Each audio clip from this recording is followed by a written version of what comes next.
श्यामपुर नाम के गांव में सुंदर नाम का एक लड़का अपने परिवार के साथ रहता था। उसका भाई रमेश होटल पर नौकरी किया करता था। रमेश पढ़ा लिखा नहीं था तो उसे सुंदर की तरह अच्छी नौकरी भी नहीं थी और इसी कारण रमेश की पत्नी रमा को भी लोगों के यहाँ काम करना पड़ता था। कुछ साल यूं ही गुजर जाते हैं। अब सुंदर की शादी शारदा नाम की लड़की से हो जाती है। शारदा बड़े ही साफ दिल की लड़की थी। दोनों भाई सुबह ही अपने अपने काम पर निकल जाते थे। रमेश होटल पर काम करते करते बुरी संगत में पड़ जाता है। उसे जुआ खेलने के साथ साथ शराब की भी आदत लग चुकी थी, तो इस बात से रमा बहुत परेशान रहती थी। एक दिन बड़ी हिम्मत कर वो रमेश से, अजी आपने ये क्या लगा के रखा है, बस भी कीजिए, कुछ तो मेरी बात सुन लिया करो। अब तू मुझे सिखाएगी कि मुझे क्या करना है। मैं कमाता हूँ और मेरा खर्चा करता हूँ, तुझसे कुछ नहीं मांगता मैं। हाँ, ये कहने के बाद तो मैं आपसे कुछ नहीं कह सकती। आपकी और मेरी जिंदगी तो अलग अलग है ना। हाँ, इसीलिए मैंने तुझसे जो मांगा वो तू मुझे आज तक तो नहीं दे सकी, इसलिए अपना मुंह बंद रखा कर। और हाँ, तूने मुझसे बात भी नहीं की तो मुझे कोई फर्क नहीं पड़ता, समझी। रमा की आंखें आंसुओं से भर आई थी, लेकिन उन्हें मन ही मन दबाते हुए वो वहां से अपने काम पर चली जाती है। शारदा घर पर अकेली ही रहती थी तो वो बोर हुआ करती थी। इसीलिए एक दिन शारदा रमा से, दीदी मैं दिन भर अकेले घर पर बोर हो जाती हूँ, क्या मैं आपके साथ काम पर आ सकती हूँ? आपके साथ आऊंगी तो मेरा काम में मन तो लगा रहेगा। शारदा, सुंदर को ये बात बिल्कुल पसंद नहीं आएगी कि तुम बाहर निकलकर काम करो। मेरी तो मजबूरी है, इसीलिए मुझे काम करना पड़ता है। तुम घर पर ही बैठकर आराम करो, ठीक है? नहीं दीदी, मैं भी इन्हें मदद करना चाहती हूँ, और वैसे भी मैं दिन भर अकेली ही तो घर पर होती हूँ ना। प्लीज दीदी, मेरे लिए भी काम ढूंढो ना। अच्छा ठीक है, अगर तुम इतनी ही जिद कर रही हो तो मैं तुम्हारे लिए काम देखती हूँ। अब रमा शारदा के लिए भी काम ढूंढने लगती है। साथ ही साथ वो इस बात से भी बहुत दुखी थी कि रमेश हमेशा ही उसे बांझ कहता है, क्योंकि उनकी शादी को 5 साल बीत चुके थे, लेकिन फिर भी उनकी अपनी कोई संतान नहीं थी। वो ये सारी बातें अपने मन में दबाकर शारदा के लिए काम ढूंढती है। अब शारदा भी लोगों के यहाँ काम करने जाती है। शारदा और रमा अपना काम बहुत अच्छी तरह से करती थी, तो उन्हें पैसे भी अच्छे मिलते थे। ऐसे ही एक दिन शारदा को पता चलता है कि वो माँ बनने वाली है। ये खबर सबसे पहले शारदा रमा को ही देती है। दीदी वो कैसे बताऊं? दीदी मैं माँ बनने वाली हूँ। अरे वाह, ये तो बहुत खुशी की बात है। बहुत दिनों बाद इस घर में खुशी आने वाली है। अब जैसे ही सुंदर को ये बात पता चलती है तो सुंदर भी बहुत ज्यादा खुश हो जाता है। रमा तो उसे पलकों पर बिठाकर रखती है। शारदा ने अब लोगों के यहाँ काम करना छोड़ दिया था। जैसे ही रमेश को ये बात पता चलती है तो वो रमा पर बहुत ही ज्यादा गुस्सा हो जाता है। उसे गालियां देने लगता है, उसे ताने मारता है। इतना ही नहीं, उस पर हाथ भी उठाता है और फिर घर से बाहर चला जाता है। इस बात से रमा फूट फूट कर रोने लगती है। हाय रे मेरी फूटी किस्मत, मेरी किस्मत में तो खुशियां ही नहीं लिखी है। इस घटना से शारदा का दिल बैठ जाता है और वो मन ही मन, मैं प्रेग्नेंट हूँ और दीदी नहीं, तो भैया दीदी को कितने ताने मारते हैं, कितना परेशान करते हैं। हे भगवान, रमा दीदी की भी झोली खुशियों से भर देना। शारदा अब रमा के पास जाकर उसके आंसू पोंछती है, उसे गले लगा लेती है। रमा बहुत देर तक रोती रहती है और फिर हिम्मत जुटाकर शारदा से, जाने दे शारदा, ये तो हर रोज का है इनका, मुझे तो इन सब की आदत हो गई है। दीदी मुझे बहुत बुरा लगता है जब भी भाई साहब आपको बातें सुनाते हैं। दीदी क्यों ना हम अस्पताल में जाकर आपके सारे चेकअप करवाएं? इसकी कोई जरूरत नहीं है, मैं पहले ही सारे टेस्ट करवा चुकी हूँ, मेरी रिपोर्ट नॉर्मल है। अब सब कुछ भगवान के भरोसे है। दीदी मेरी देवी माँ पर बहुत ज्यादा श्रद्धा है, क्यों ना आप देवी माँ के पाठ कर लो, मैं आपको सब बताऊंगी। ठीक है शारदा, अगर तुम कह रही हो तो मैं वो भी जरूर करूंगी। अब तो सारे रास्ते बंद होते नजर आ रहे हैं मुझे। नहीं दीदी, एक बार मुझ पर भरोसा तो करके देखिए, शायद देवी मैया आपकी बात सुन ले। अब शारदा और रमा दोनों को जैसे समय मिलता वैसे वैसे शारदा पूजा बताती और रमा वैसे ही पूजा करती थी।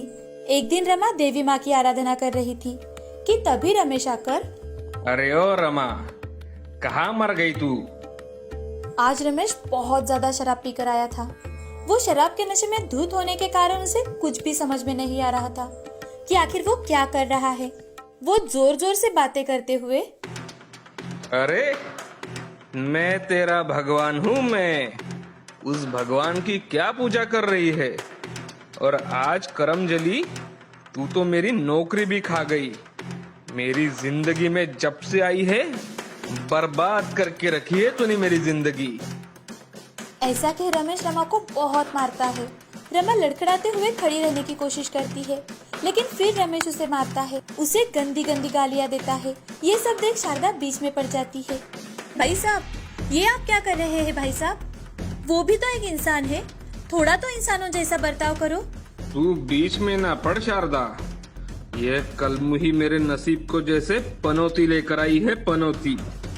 जब से मेरी जिंदगी में आई है कुछ भी अच्छा नहीं हो रहा। इससे मुझे एक बच्चा तक नहीं दिया जाता, और इससे इंसानों जैसा बर्ताव करूं मैं? क्यों करूं मैं इससे अच्छा बर्ताव? आज रमेश की बातें रमा के दिल को लग जाती है और रमा परेशानी में ही घर से निकल जाती है। शारदा रमा को रोकने के लिए उसके पीछे जाती है, लेकिन आज बाहर इतनी ज्यादा तेज हवा थी कि वो घर में ही रुक जाती है। और यहाँ रमा रोते रोते देवी माँ के मंदिर में पहुँच जाती है। मंदिर की सीढ़ियों पर अपना सर पटकने लगती है कि तभी मंदिर में बहुत प्रकाश फैल जाता है और देवी माँ रमा से, बेटी रमा उठो, तुम्हारी परीक्षा खत्म हो चुकी है।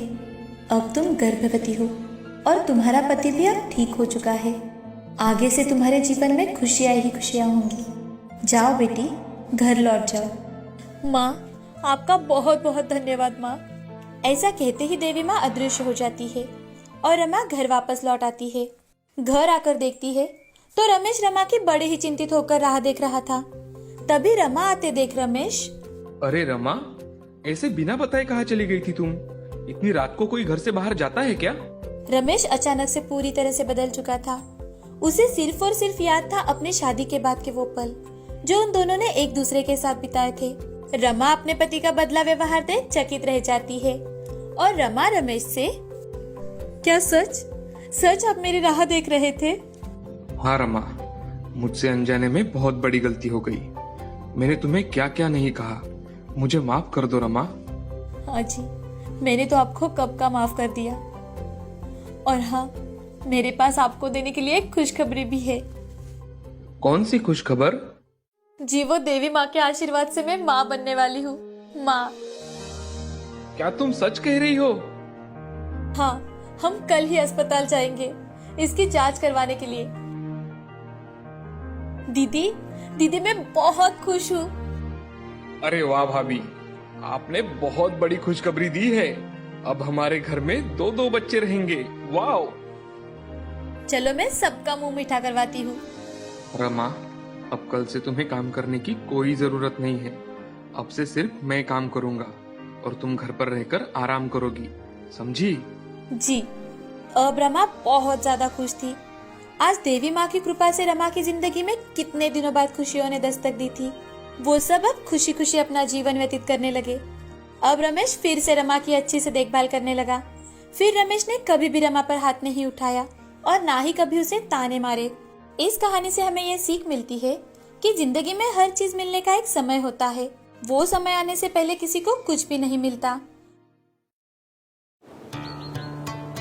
तुर्कस्तान के बादशाह अपने दरबार में बैठे हुए थे और अपने मंत्रियों से देश विदेश की नीतियों पर विचार विमर्श कर रहे थे कि तभी उनके मंत्री ने बादशाह से कहा, महाराज, सुना है राजा अकबर और उनका राज्य बहुत ही समृद्ध राज्य कहलाता है और उनके पास बहुत ही अक्लमंद औहदेदार भी है जिनसे वो अपना कारोबार बहुत ही अच्छे से चलाते हैं। मंत्री की बात सुनकर तुर्की के राजा को अकबर की बुद्धि की परीक्षा लेने का विचार आया। राजा ने तुरंत ही एक पैगाम लिखा और अपने दूत को वो पैगाम देकर कुछ सिपाहियों के साथ दिल्ली भेज दिया।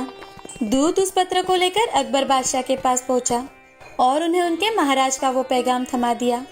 पैगाम में मजमून कुछ इस प्रकार का था।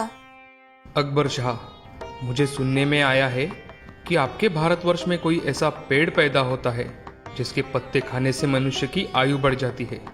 यदि ये बात सच्ची है तो मेरे लिए उस पेड़ के थोड़े पत्ते अवश्य भिजवाए। बादशाह उस पत्र को पढ़कर विचार मग्न हो गए और बिरबल से, बिरबल, तुर्की के राजा हमारा इम्तिहान लेना चाहते हैं। अब तुम्हें ही हमें इस समस्या से बाहर निकालना है। जापना, आपको चिंता करने की कोई आवश्यकता नहीं, बस मैं जैसे कहता हूँ आप वैसे ही कीजिए। फिर और कुछ देर तक उन्होंने बिरबल से राय मशवरा किया और उन्होंने सिपाहियों सहित उस दूत को कैद कर एक मजबूत किले में बंद करवा दिया।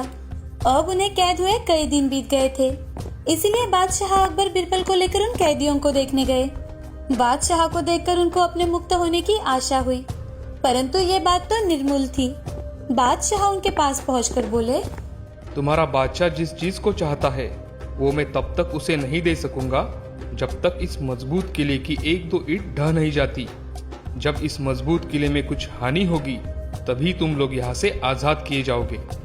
तुम लोगों को खाने पीने की कोई तकलीफ नहीं होगी, मैंने उसका यथाचित प्रबंध कर दिया है।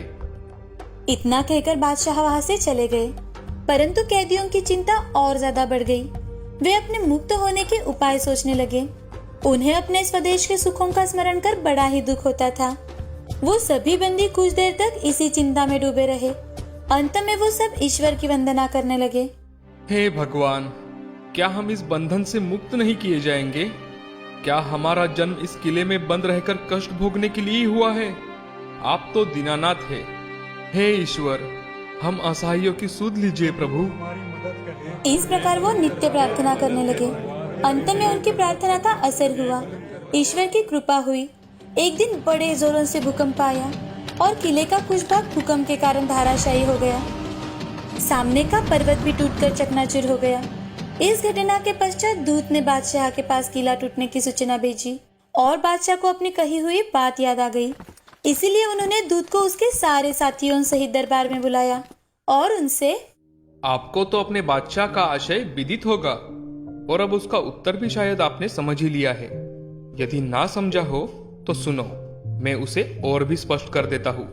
देखो, तुम लोग गणना में केवल 100 हो और तुम्हारी आह से ऐसा मजबूत किला ढह गया। फिर जहाँ हजारों मनुष्य पर अत्याचार हो रहा हो वहां के बादशाह की आयु कैसे बढ़ेगी? उसकी तो आयु घटती ही चली जाएगी और लोगों की आह से उसका शीघ्र ही पतन हो जाएगा।